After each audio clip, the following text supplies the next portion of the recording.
par leur Dieu, et celui qui répond, ils vont célébrer leur Dieu du matin jusqu'à midi. Il n'y a pas de suite, il dit non, allez-y, parce qu'il doit dormir seulement. Oui, il est en voyage, il va se moquer d'eux. Au finish, il commence à se taillarder, à se blesser, et Dieu n'est pas leur Dieu, Baal n'est pas descendu sur l'autel. Et lui va reconstruire l'autel. Donc ça veut dire que si un jour tu arrives à détruire l'autel, il faut le reconstruire. C'est pas toi qui l'as bâti, ce sont tes parents. Ok? Les choses viennent de la 4e génération, Exode 34, verset 7. La foi des pères va jusqu'au fils, petit-fils et petit-fils jusqu'à la 3e, 4e génération. Ça va? Alors donc, l'eau, il va leur dire, remplissez l'eau. Ils vont remplir, tripler. Ils vont tripler. Donc l'eau va déborder jusqu'à l'autel qu'ils avaient fait. Élie avait monté avec les 12 pierres des tribus d'Israël. Et Élie va invoquer le Dieu vivant. Il dit, Seigneur, descends maintenant et viens à cette rencontre pour qu'ils sachent que tu es Dieu.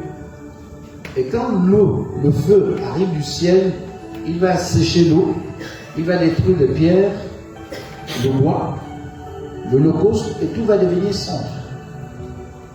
Je l'espère aussi pour les autels et les parents, si vous arrivez à être long. Parce que nous sommes dans le sous-sol du 4e étage. Voilà.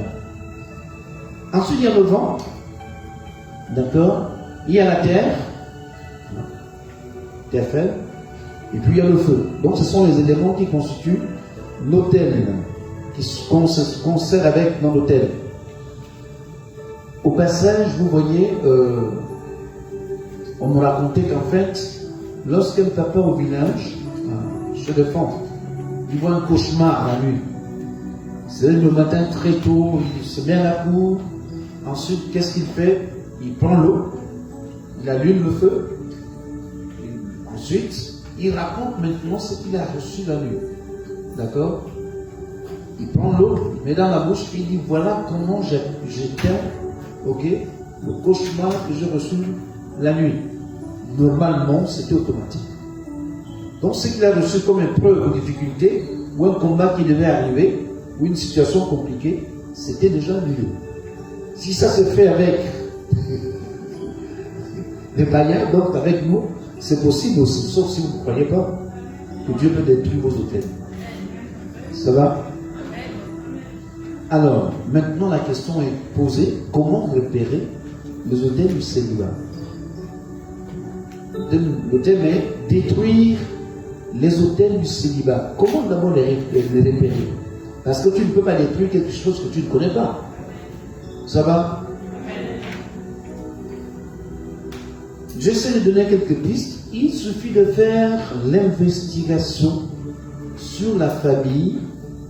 On va faire l'investigation sur la famille. Comment ma famille a évolué? Je sors d'un père et d'une mère.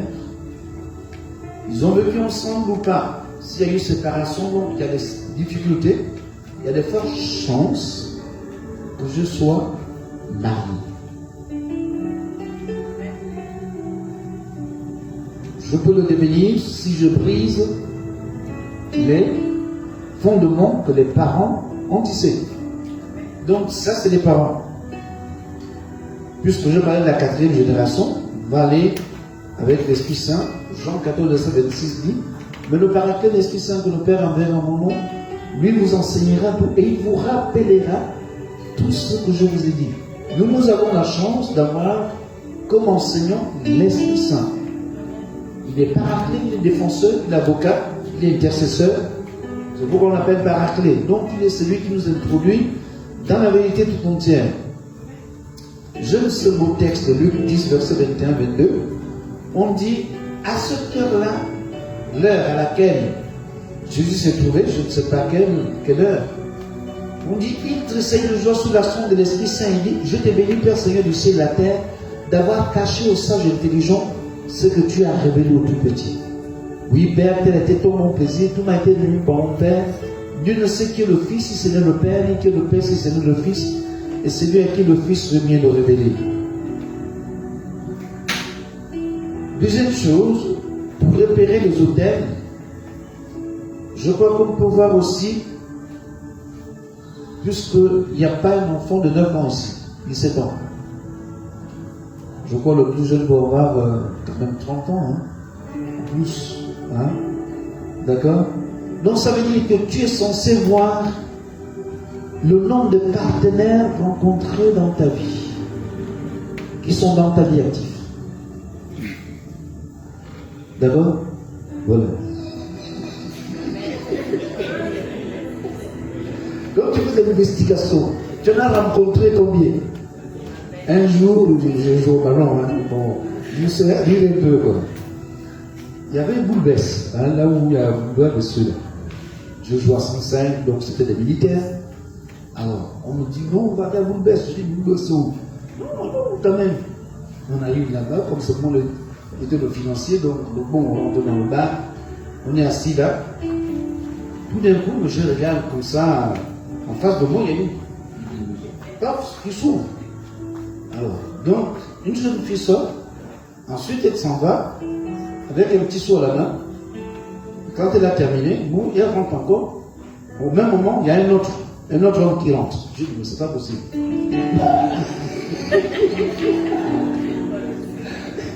Bon, mais écoutez, ça nous fait rire. Bon, on va écouter ce que Jésus nous dit ce soir. Alors donc, ça m'a tellement amusé que je me suis dit, mais là, ça devient compliqué ici. Alors donc, voir le nombre de partenaires que tu as rencontrés dans ta vie. Le lieu, le temps, l'espace et la durée. Vous tenez compte de ces quatre-là. D'accord? Pour faire quoi? Pour repérer les hôtels. Ensuite, interroger la vie identique de son homonyme. Tu es l'identique de ton homonyme. Il n'y a pas longtemps, je crois qu'on est au 9e année, l'une de mes sœurs s'est mariée. Alors, juste pour que, puisque je suis en face de caméra, ça peut aller plus loin. Donc un jour, le mariage se conclut et tout, et pendant le mariage, l'homonyme de celui qui est venu épouser ma sœur va dire à son homonyme, j'espère que tu ne seras pas comme moi. C'est l'ingénieur, hein, il est au village. D'accord? Ensuite, ça n'a pas fait 3 ans, boum. Aujourd'hui, je crois que ma petite soeur est en train de faire le dossier aussi parce qu'il y a un nouveau tribunal qui vient d'arriver. Vous constatez la nullité du mariage. Son homonyme n'était plus marié. D'accord? Donc ça peut vous arriver, c'est pourquoi je dis interroger, d'accord, la vie identique de son homonyme. Que faire encore? Voir les cultes ou les cultures familiaux. Et puis il y a des blessures intérieures. D'accord? Voilà ce dont nous sommes appelés à interroger. Vous avez Jean 16, 13. L'Esprit Saint, Jésus nous dit, mais quand il viendra l'Esprit de vérité, il nous introduira dans la vérité tout entière. Il ne parlera pas de lui-même, ce qu'il entendra, il le dira, et il vous dévoilera des choses à venir. Ça va? Donc l'Esprit Saint, c'est une personne, mes amis. C'est notre intime. Il est en nous, il est autour de nous. C'est pourquoi il faut l'invoquer, il faut l'appeler à tout moment. Dieu n'est pas venu pour les justes, il est venu pour les pécheurs, pour les malades. Donc, il faut l'invoquer pour lui demander de nous introduire dans la vérité sur les autels des ascendants, nos autels, et parfois aussi les autels de la société. On peut prendre l'exemple de quelqu'un qui vit dans une maison hantée. D'accord? Tu ne peux pas dormir, pourquoi? Parce que celui qui t'a précédé, il a invoqué des esprits. Sauf si tu amènes les prêtres pour bénir la maison. Mais sinon, tu n'auras pas la possibilité de fermer l'œil. Parce que les esprits vont t'embêter. Les conséquences d'être célibat. Sur le monde occulte, hein. C'est pas sur le monde spirituel, c'est vraiment une vocation. Vous pouvez lire 1 Corinthiens chapitre 7, d'accord? C'est un charisme. Être célibat, c'est un charisme, c'est la manifestation de l'Esprit Saint en vue du bien commun. Nous dit 1 Corinthiens sur le chapitre 12, verset 7. Le célibat. Nous parlons du célibat occulte. Pas d'amis fixe. Voilà. Incapacité à satisfaire ses désirs sexuels. Donc on peut multiplier, comme des animaux la journée, il suffit de faire 2 heures ou 3 heures, boum, on remonte. Pas de fécondité. Hein? C'est que bon, c'est pas facile. Vous voyez que quelqu'un qui partage 4 ou 5 hommes par jour, c'est un miracle de la part du Seigneur, hein, de porter la vie. Ensuite, une vie désolue a des actes inconsidérés, excessifs. Elle englobe les actions insensées et toutes sortes de comportements imprudents. J'imagine que quelqu'un qui a donné, par exemple, à la pornographie, c'est sûr que ce que tu as vu, tu as envie de l'appliquer, n'est-ce pas? Je ne pose pas la question qui a déjà fait ça. Mais je te dirais quand même que si vraiment tu es arrivé à ce stade-là, demande au Seigneur de te faire remonter. D'accord? Parce que tu es descendu plus bas. Là, il ne faut plus aller. Ensuite, je disais, une vie déprouvée, déréglée, dévergondée, dévoyée, vie des libertins. Donc, si vous voulez lire 1 Corinthiens chapitre 6, le verset 9 à 10, l'apôtre nous dit que normalement, c'est des personnes qui sont débauchées, idolâtres, dans cette liste-là. Vous pouvez la consulter. Le Christ nous dit de comprendre ce qu'il dit dans Matthieu sur le chapitre 19, c'est du verset 3 jusqu'au verset 12. Alors, Matthieu 19, 3 à 12. Les pharisiens s'approchèrent de lui et lui dirent, pour le mettre à l'épreuve, est-il permis de répudier sa femme pour n'importe quel motif? Il leur répondit, n'avez-vous pas lu que le Créateur de l'origine les fit homme et femme, et qu'il a dit, ainsi donc l'homme quittera son père et sa mère et s'attachera à sa femme, et les deux ne feront qu'une seule chair. Ainsi ils ne sont plus deux, mais une seule chair. Eh bien, ce que Dieu a uni, l'homme doit pour le séparer. Si on s'arrête là, ce que Dieu a uni, l'homme ne doit point le... On peut le dire plus fort, non? Ce que Dieu a uni, l'homme ne doit pas le séparer. Donc nous sommes tous, je veux dire, nés de cette parole de Dieu. L'homme ne doit pas séparer ce que Dieu a uni. Il n'a pas dit quand il sera en l'église, ni quand il sort à la mairie, ni quand il sort devant les parents. Bon, il va dire la suite, il dit ici, ainsi ne sont plus deux une seule chair, et bien ce que Dieu unit, l'homme doit pas le séparer. Pourquoi donc lui disent-ils, Moïse a-t-il prescrit de donner un acte de divorce quand on répudie? C'est leur dit-il, en raison de votre dureté de cœur, que Moïse vous a permis de répudier vos femmes. Dès l'origine, il n'en fut pas ainsi. Or, je vous le dis, quiconque répudie sa femme pour prostitution et en épouse une autre commet un adultère. Alors, le maître nous a dit, c'est pourquoi l'homme quittera son père et sa femme, sa mère, et s'attachera à sa femme, et les deux ne feront qu'une seule chair. Jésus reprend ici Genèse, le chapitre 2, le verset 24. L'apôtre Paul va reprendre aussi ce même verbe quitter dans Ephésiens chapitre 5 à partir du verset 21. D'accord? 5, le verset 31. L'homme quittera son père et sa mère, s'attachera à sa femme, et tous deux ne feront qu'une seule chair. Alors ma question est de savoir, celui avec qui tu t'es uni, est-ce que tu l'as vraiment quitté? Allô? Est-ce qu'on l'a vraiment quitté? Ça veut dire que c'est encore dans notre chair. C'est l'enfant naît, mais l'enfant sera traumatisé. N'est-ce pas? Voilà. Il sera disloqué. L'enfant va vivre des situations assez compliquées. Il faut vraiment le miracle de la part du Seigneur. Hein. Alors, il faut qu'il se tourne vers le Seigneur. Donc, on peut analyser ce terme. Sinon, je peux poser 4 questions. Qui doit quitter? Quand quitter? Pourquoi quitter? Et comment quitter?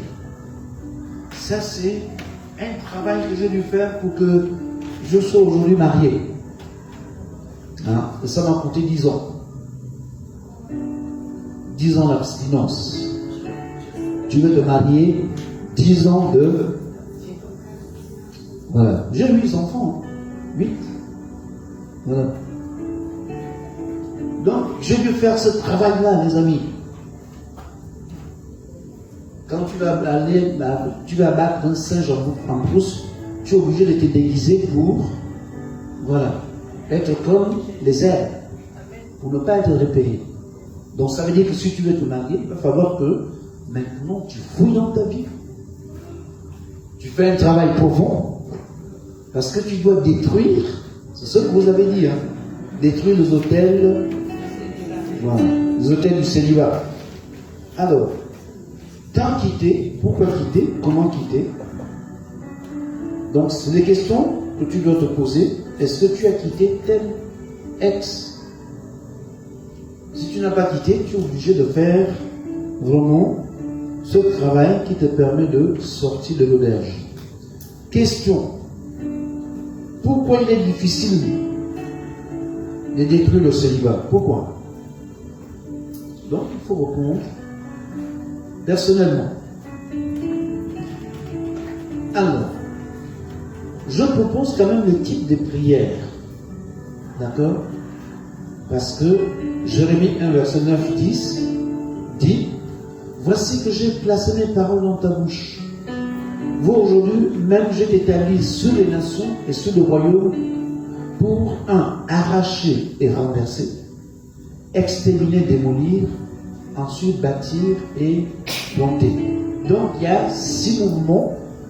Il faut d'abord les 4 premiers avant de bâtir et planter. Sinon c'est pas facile. On dit aujourd'hui qu'il y a trop de divorces. Plus encore chez les catholiques. Le tribunal est là. Le tribunal va siéger. Mais s'il y a des enfants, comment vont vivre ces enfants? Comment ils vivent en fait? Mon père et ma mère étaient mariés. D'accord? Donc j'ai vu quand même un tout petit peu. Mais quand je rencontre la société, ça n'a pas été facile.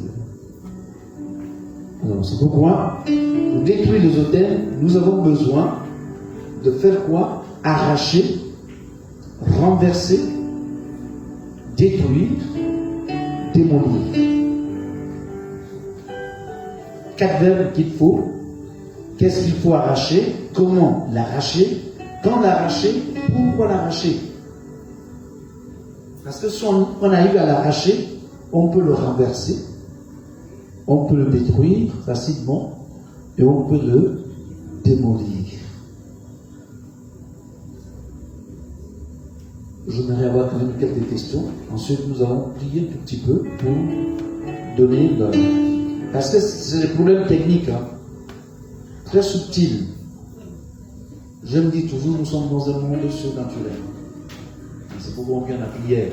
On rentre ici, on fait le signe de croix. Nous sommes dans le Père, le Fils, le Saint-Esprit. Donc ça veut dire qu'il y a cette possibilité vraiment d'être dans le Christ. 2 Corinthiens 5, verset 17 dit: si quelqu'un est dans le Christ, c'est une création nouvelle. L'être ancien disparu, un être nouveau est là. Amen, amen. Amen, amen. S'il y a des questions, je réponds.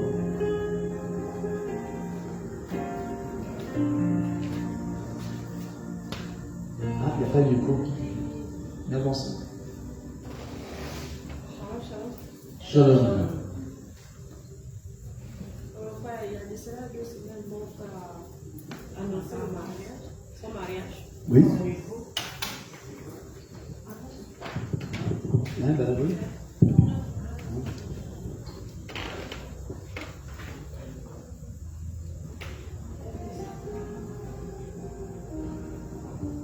En fait, c'est de cela 2 semaines, mon grand frère a annoncé le mariage. Donc, nous sommes allés là-bas. Et hier, il était question d'aller voir, annoncer également à sa belle famille. Mais dans la nuit d'avant-hier, j'étais en train de dormir et puis du coup, je me retrouve, nous sommes en plein mariage. Et on cherchait ma grande soeur pour maquiller la mariée. Mais en fait, elle était en mouvement, elle n'était pas stable. Et du coup, je me retrouve devant un cercueil. Dans ce cercueil, il y avait une femme. Et après, la femme, elle n'était plus, on ne me montrait plus l'aspect physique, c'était maintenant les os en fait. La femme était bien maigre dans le cercueil. Et je suis partie, elle était collée, vraiment collée. Bien maigre, c'était les ossements qui étaient collés au cercueil. Je suis partie, j'ai cassé le cercueil, j'ai tout arraché. Et il y a une femme qui m'a dit à côté, ah, toi, tu fais qu'on te tue? Je me suis réveillée. Donc, je ne sais pas ce qui s'est passé. Lorsqu'on est parti, j'ai tiré mon frère à côté, je lui ai dit, il faudrait que tu te mettes en prière parce que voici ce que j'ai vu. Mais je n'aimerais pas que pendant ce mariage ou avant ce mariage qu'il y ait un décès, ou que cette femme qu'on va épouser demain après-demain, que sa santé se dégrade. Et c'est là où il va me dire que ben, je sais de où déjà ça va arriver. J'ai dit comment ça? Est-ce qu'il y a quelqu'un dans la famille qui est malade? Il me dit oui. On a une soeur qui est très gravement malade en ce moment, que je ne savais pas. Donc depuis hier, vraiment, je suis. Ça m'inquiète en fait, et je cherche à raconter. La question maintenant, ce que je veux savoir, est-ce que c'est ce lieu de célibat que j'ai décrit ou que c'est, je ne sais pas, ou c'est mon célibat que j'ai cassé, ou c'est mon frère en fait, ou c'est pour la famille, je sais, je veux savoir. Amen, amen. Bénis-toi Marie, comblée de grâce, le Seigneur est avec toi. Tu es bénie entre toutes les femmes, et Jésus, le fruit de ton sein, est béni. Sainte Marie, Mère de Dieu, priez pour nous pauvres pécheurs, maintenant et à l'heure de notre mort. Amen.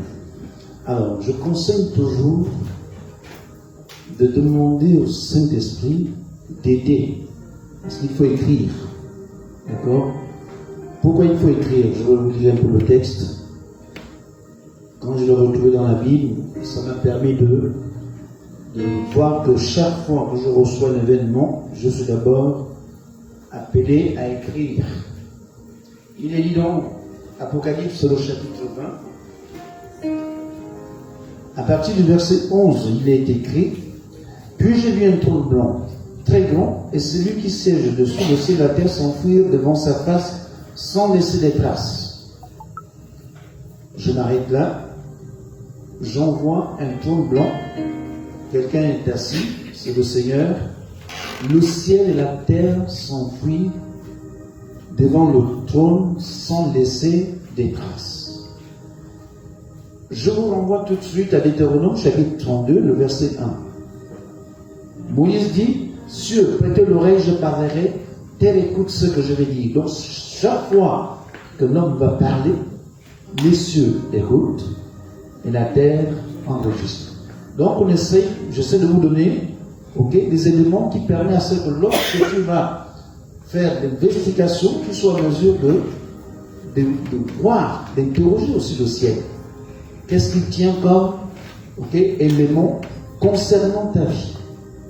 Parce que si tu n'amènes pas devant le trône de Dieu pour qu'il disparaisse, la nature ne pardonne pas. Ça va? Voilà. Il peut nous tenir aussi en captivité. Bon, c'est vrai, c'est trop dire. Au verset 12, il dit, et j'ai vu les morts, grands et petits, debout devant le trône. On ouvrit les livres. Puis un autre livre, celui de la vie. Alors les morts furent jugés d'après le contenu des livres, chacun selon ses œuvres. Juste la première partie nous permet de voir qu'en fait, il y a quelqu'un qui écrit tes actes. D'accord? Quand tu poses un acte, l'autre aussi écrit. Je vous ai donné déjà ce témoignage-là, je vais encore le donner. Je vous ai dit que je joue au ballon, non. En 82, je suis allé à Kinshasa. J'ai rencontré une belle fille là-bas. 8e étage, on est parti. Ok? La belle fille s'appelait Betty. On a fait des affaires. Je reviens au Gabon, je voulais l'épouser au correspondait. Ensuite, quand je rentre dans la vie spirituelle, je suis aux béatitudes. Là, nous sommes en 2007. D'accord? À 14 heures, je suis devant le Seigneur. On a dit l'autel, c'est l'adoration, lieu de sacrifice de communion. Je suis en train d'adorer le Seigneur, je le regarde. Je vois comment Betty revient dans ma pensée. Je dis, mais Seigneur, Betty, comment bon? Je suis en train de fouiller comment nous sommes séparés. Quelque chose de 15 minutes comme ça s'est passé. Je suis resté plus pensé. Je dis, mais Seigneur, tu es là. Comment Betty peut revenir dans ma vision?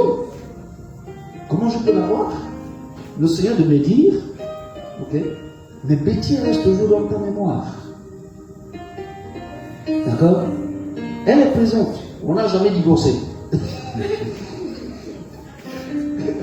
Je n'avais pas divorcé avec Betty. Il faut rompre l'alliance.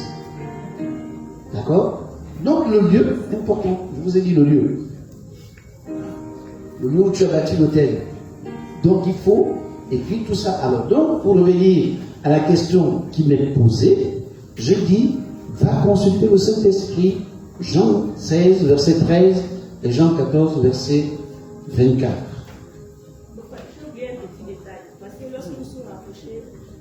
Au niveau de la patrie, oui. Il y avait l'âme de la femme en question qui criait, qui gémissait, sauve-moi, sauve-moi. Maintenant, je vais poser des questions. Est-ce que tes parents sont mariés? Non. Donc, ça veut dire que c'est aussi un problème un peu compliqué. D'accord? On dit chez nous, normalement, le petit animal broute les herbes qu'il a trouvées, ses parents en train de goûter. Il ne peut pas manger quelque chose qu'il ne connaît pas. C'est aussi ça la vie qui nous est liée avec les parents. Un autre proverbe qui dit, quand on abat un arbre, le tronc tombe, il ne produit pas tout de suite du champignon. D'accord? Il faut attendre que le tronc pourrisse pour que les champignons puissent pousser. Donc ça veut dire que si ton frère n'a pas fait vraiment ce qu'on appelle un cheminement avec la dame, supposons que soit chez vous, soit chez elle, il y a une coalition de, on va dire quoi? On appelle ça comment? Des sacrifices qu'ils font quand il y a des mariages. Voilà. Si ça existe, donc ça veut dire que le Seigneur peut t'avertir aussi. Vous dites qu'attention, maintenant ton frère est engagé. Donc je ne pense pas que toi tu brises le célibat. À mon avis, bon, c'est... Oui. Vous voulez répondre? D'autres questions? Donc on va prendre les 3 derniers, il n'y a pas de souci. Comme ça on va prier un peu. Ma question c'est... Oui, un peu plus vite. D'accord, allez-y alors. Ma question c'est sur les voiles. Oui. Est-ce que c'est aussi dû à un hôtel dans le mariage? Les voiles, comment ça s'appelle? Je sais pas. En fait, comme si vous n'existiez pas. Bon, je vous ai envoyé la recherche pour voir. Supposons que ton homonyme n'était pas marié. D'accord? Mais tu es identique à ton homonyme. Ce que je veux dire, je suis l'homonyme. Je suis identique de mon homonyme. Quand on envoie, on me dit, les gens qui l'ont vu disent, mais tu ressembles à ton époux. Pas d'abord physiquement, parfois aussi par le caractère, les habitudes. Alors, si tes parents ne sont pas mariés, maintenant tu vas interroger le Seigneur pourquoi le voile existe. Qui a mis le voile? Ça s'est fait quand? Parce que c'est aussi important. À quel moment quelqu'un a mis le voile sur le visage des filles de la famille ou des personnes qui, des membres de la famille? Qui a fait ça? À quel moment? Un jour, nous sommes allés à Oyem, on avait l'évangélisation. D'accord? Je ne vous dirai pas la tribu, hein. J'ai déjà donné ça ici, je pense. Alors, donc on a fait de l'évangélisation, on était en train le Seigneur nous révélait qu'en fait, il y a une tribu qui existe et qui est issue de l'inceste. Vous comprenez? Mais quelles sont les conséquences de l'inceste? C'est de productivité. C'est parfois, je connais au moins 4 ou 5 qui sont partis en mariage pour faire demi-tour. Ou bien c'est l'homme qui est mort. D'accord? Donc, c'est des choses qui existent. Donc, ça veut dire qu'on est censé demander au Saint-Esprit. Il faut lui demander. Ça prend du temps. Mais, aie patience, il te révélera. Ou bien le Seigneur va détruire la situation pour te donner la possibilité de vivre en fils de Dieu. S'il y a un voile, ce que tu constateras quand même que tu peux faire et moi, personne ne te dit. Personne ne cite. Aucun homme ne s'intéresse à toi. Donc il y a un souci. Ça va? Frère. Oui? Je regarde un peu le thème, sur les hôtels des célibats. Je veux un peu comprendre, mais pourquoi les prêtres, les religieuses font les vœux de célibat, les vœux de chasteté. Étant donné que la Bible aussi nous dit que l'homme quittera son père et sa mère, s'attachera à sa femme et formera une seule chair. C'est la Bible. Hein? Le thème, c'est détruire les hôtels de célibat. Les hôtels de célibat. D'accord? Donc, on ne détruit pas les prêtres. La Bible nous dit que l'homme, je vous ai dit, il est humain, je vous ai dit, bon, écoute, on va lire 1 Corinthiens, sur le chapitre 7. Je vous ai donné ce texte-là. 1 Corinthiens, chapitre 7. Je vais lire à partir du verset 1er, du verset 1. Alors, écoutez la parole. Je lis maintenant ce que vous m'avez écrit. Il est bon pour l'homme de s'abstenir de la femme. Il faut s'abstenir de... Donc l'abstinence. Alors, toutefois, à cause des débauches, que chaque homme ait sa femme et chaque femme ait son mari. On n'a pas respecté ça. D'accord? Ensuite, il continue en disant que le mari s'acquitte de son devoir envers sa femme et pareillement la femme envers son mari. La femme ne dispose pas de son corps, mais le mari. Pareillement, le mari ne dispose pas de son corps, mais la femme. Ça, c'est le verset 4. Ne vous refusez pas l'un et l'autre si ce n'est d'un commun accord pour vaquer à la prière, pour un temps enfin de vaquer à la prière, et de nouveau soyez ensemble de peur que Satan ne profite pour vous tenter de votre incontinence. Ce que je dis là est une concession non en ordre, au verset 7 qui nous intéresse. Je voudrais que tous les hommes fussent comme moi, l'apôtre Paul n'était pas marié, mais que chacun reçoive de Dieu son don. Je parlais du don. Donc le prêtre, c'est un don. Ok? Son don particulier, celui-ci d'une manière, celui-là de l'autre. C'est pourquoi Matthieu chapitre 19, le verset 12, puisque je n'ai pas terminé de le lire, le verset 12 nous disait,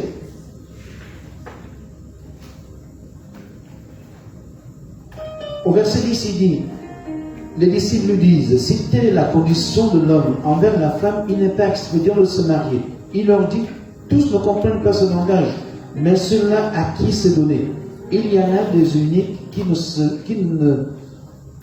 sont nés ainsi de leur mère. il y en a des uniques qui le sont devenus par l'action des hommes. Il y en a des uniques qui se sont eux-mêmes rendus tels à cause du royaume des cieux. Qui peut comprendre, qu'ils comprennent. Donc ça veut dire que les prêtres nous montrent qu'il y a un royaume qui existe. D'accord? On entend royaume des cieux, royaume des cieux.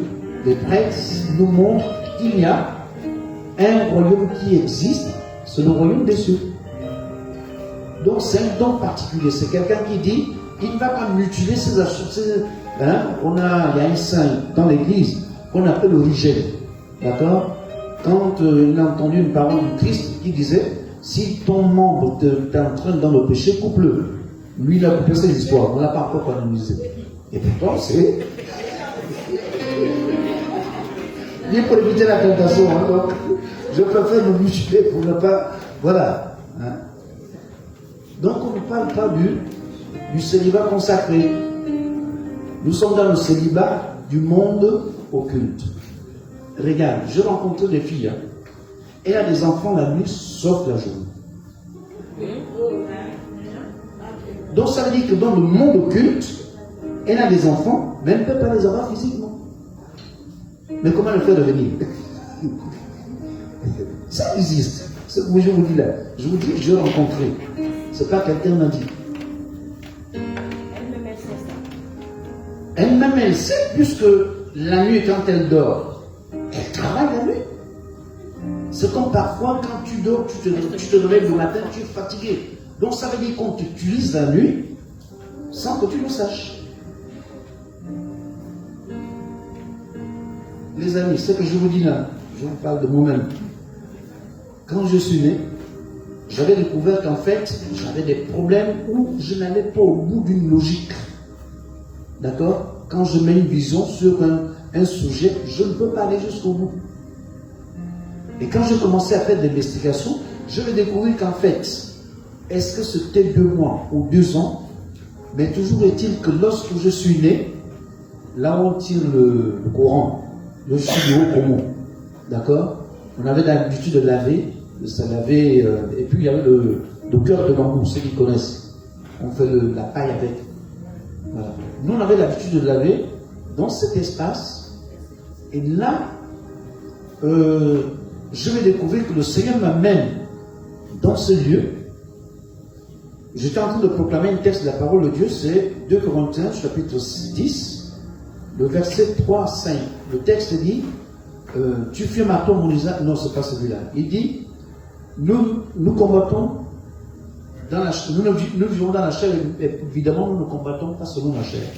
Les armes de notre combat ne sont pas charnelles, mais elles sont au service de Dieu, la puissance de renverser les forteresses. Parfois, j'ai tapé ma tête. Je dis, Seigneur, s'il y a des forteresses dans ma vie, ok, je vais les renverser.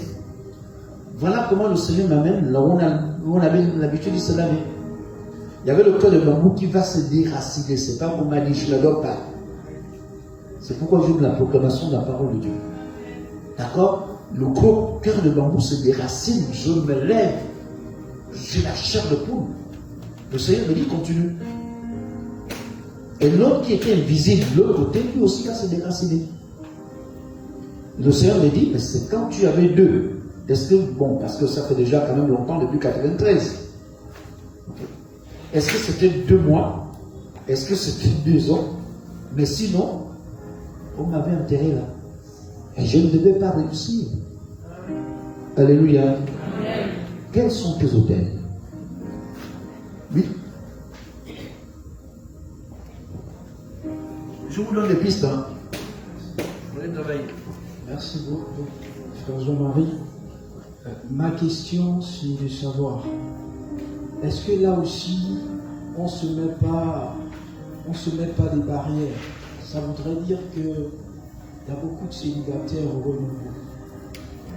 Est-ce que là aussi, c'est parce que le Seigneur dit dans sa parole que demander, on vous donnera. Ça voudrait dire qu'il est Père. Il suffit de demander, le Seigneur va te donner. Est-ce qu'on ne se met pas des barrières? Est-ce qu'on n'a pas aussi là un type de genre de femme que les gens veulent? Souvent c'est ça, on se dit, je veux genre un homme standing. Mais comme avait dit un jour le frère Boniface, il était dans une assemblée et il est allé vers une fille et la sœur a refusé d'être avec le frère. Et après, il a trouvé une autre sœur qui a accepté et ils ont cheminé jusqu'à ce qu'ils se sont mariés. Est-ce que là aussi c'est pas le genre de barrière? Parce que moi j'ai vu l'ancien curé ici qui avait dit aux femmes un jour que, mais je comprends pas que tout le monde est célibataire, mais dans une autre vie passée, j'organisais peut-être l'église aussi peut organiser des moments de rencontre. Et puis je pense que c'est cela. Bon, est-ce que si c'est pas un problème de barrière qu'on se met, de type des hommes qu'on veut pas, tu peux trouver ton mari ici, parce que tu te mets une barrière. Est-ce que là aussi c'est pas un gros problème? Merci. Bon, je dirais tout simplement la peur, hein, parce que chacun essaie d'avoir peur de faire des échecs et tout le reste. Je vais dire ceci. Je ne réponds pas à ta question. Je vais te renvoyer à toi-même. Alors, est-ce que comment découvrir? Regardez, lorsque Seigneur, donne-moi, je t'en supplie, c'est plus simple, rappelle-moi les textes. Tobie. Nous avons des exemples dans la Bible. D'accord? Tobie doit se marier. Ok? Ou bien Tobie père, mais c'est le fils qui va épouser Sarah. Vous connaissez la vie de Sarah, non? Elle en a eu combien? Voilà. Ensuite, quand Tobie arrive, ils vont faire un cheminement de 3 jours. Bon, c'est ce qu'on dit à la Bible. Mais sinon, ça peut être 3 ans. D'accord? Ça peut être 3 ans. Alors, pourquoi les gens ne se marient pas à l'église? Bon, tu as dit, il y en a qui se rappelle que, moi, quand j'ai rencontré mon épouse, je peux faire parler de moi. Je disais, comme elle était un peu grosse, moi, je mets des filles un peu minces, d'accord?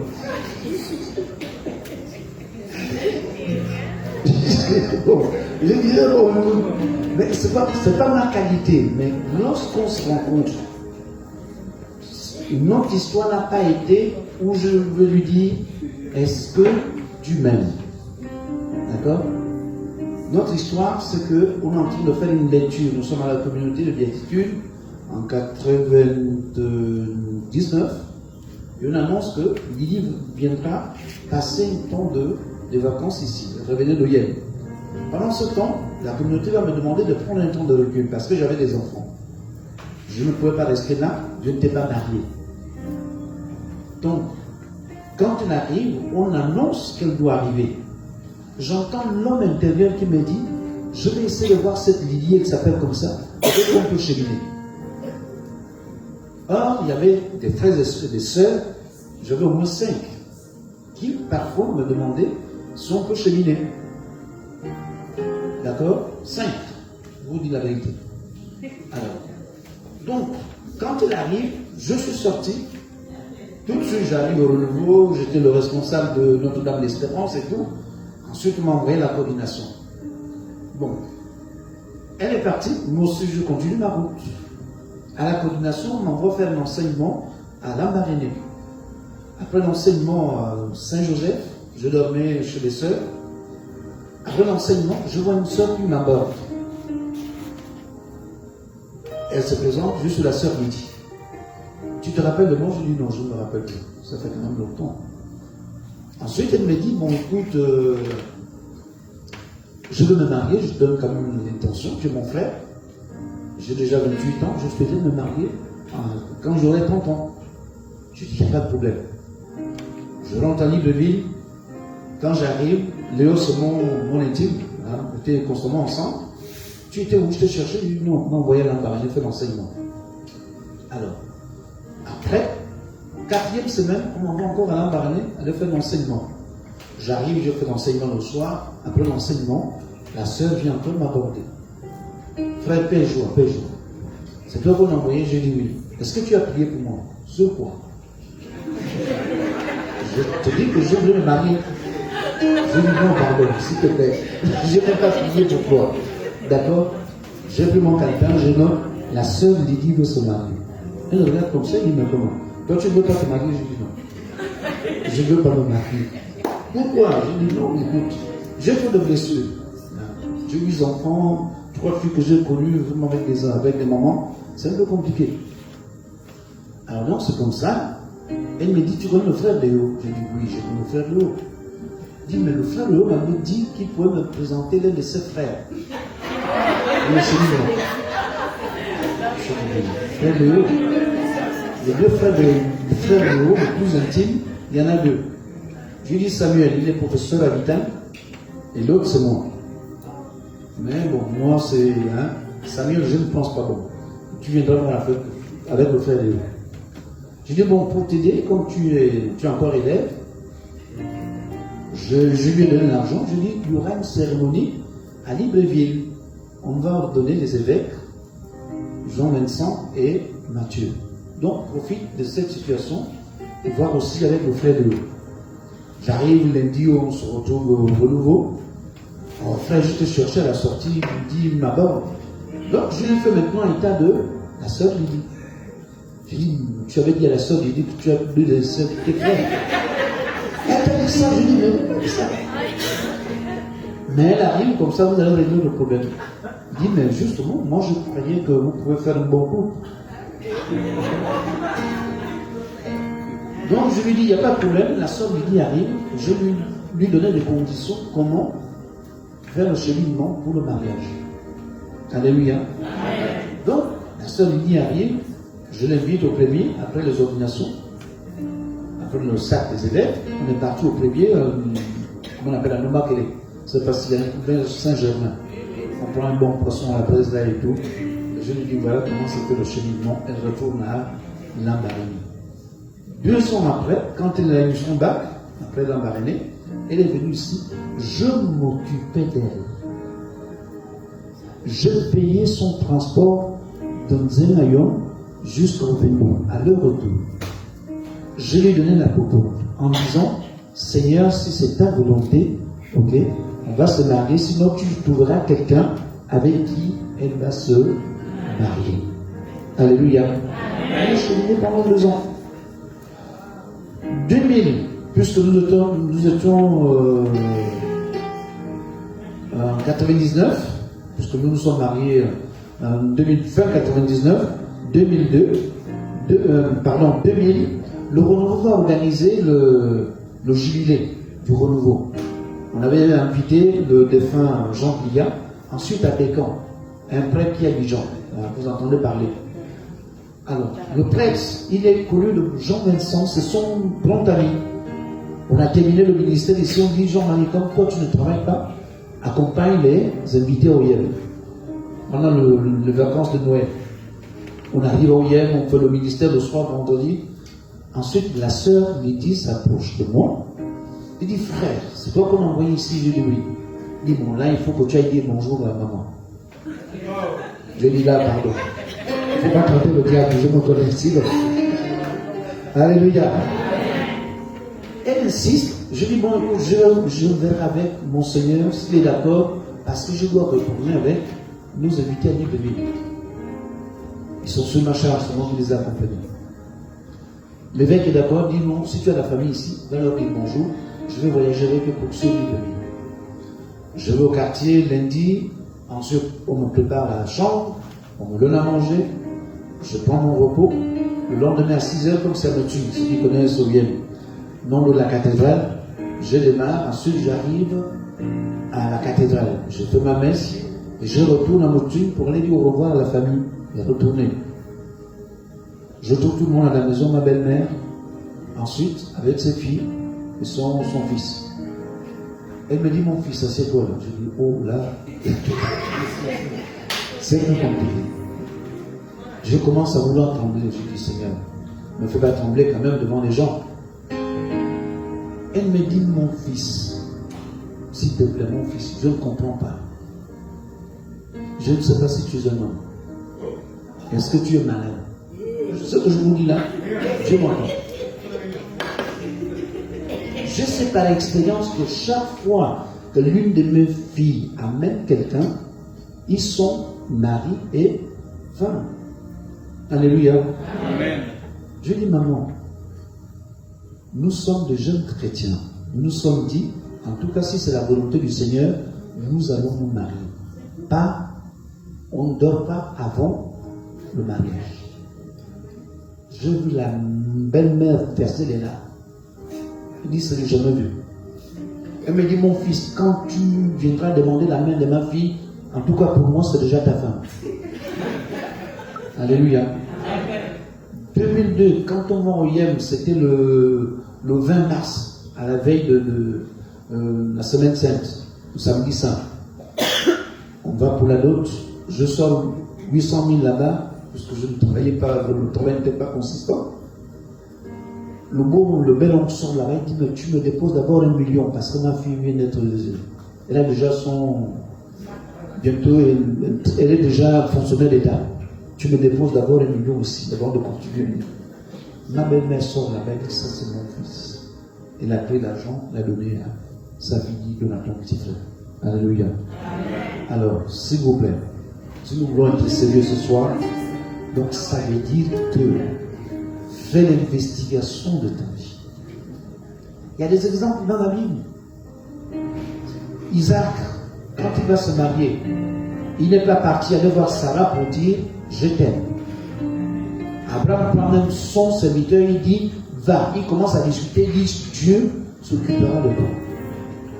Les mariages se faisaient avant comment? C'est les parents qui allaient voir la famille pour dire j'aimerais épouser une fille dans cette famille. Alléluia. Aujourd'hui, tu rencontres et puis vous êtes partis. Tu rencontres, vous êtes partis, ce n'est plus ça. Ok? On a épousé les Occidentaux avec des films qu'on voit. Et ça, des natures vraiment le vrai et le beau et le saint de ce que Dieu a voulu pour l'homme et la femme. Seigneur, nous te rendons grâce ce soir pour le Dieu fidèle. Tu as voulu que nous puissions partager ce temps, Seigneur. Ta parole ne revient jamais vers toi, sans effet, sans avoir accompli ce que tu as voulu, et réaliser l'objet de sa mission. Seigneur, nous t'en supplions. Cette parole, nous l'avons entendue ce soir, et nous voulons en faire nôtre. Qu'elle ne sorte jamais de nos lèvres, Seigneur. Tu dis dans ta parole, c'est pourquoi ainsi parle le Seigneur Yahweh Dieu Sabaoth. Puisque vous avez parlé ainsi, je ferai de mes paroles un feu dans ta bouche, et de ce peuple du bois que ce feu deviendra. Seigneur, que ta parole soit feu. Que ta parole soit feu dans nos cœurs, dans nos cœurs. Que ta parole soit feu sur nos regards, Seigneur. Que ta parole soit feu, Seigneur, dans nos entrailles. Que ta parole soit feu dans tout notre être. Alors, je parlais de l'imagination tout à l'heure. Vous voyez, l'imagination sert à faire des images, à rendre présent. Parce que sur le feu de Dieu, on dit notre Dieu est un feu de Goran. Hébreux 12, verset 29. Si Dieu est un feu de Goran,